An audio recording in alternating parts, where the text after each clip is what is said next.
দারুণ স্বাদের ছোলার ডালের বড়ার রেসিপি।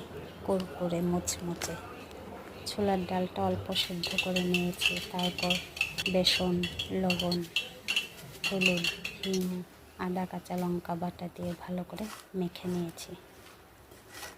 তারপরে কড়াইতে তেলটা গরম হয়ে আসলে ছোলার ডালটা ছোট ছোট করে ছড়িয়ে দিয়েছি।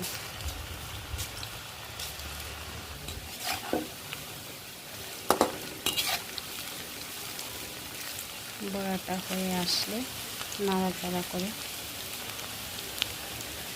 নামিয়ে নিলাম।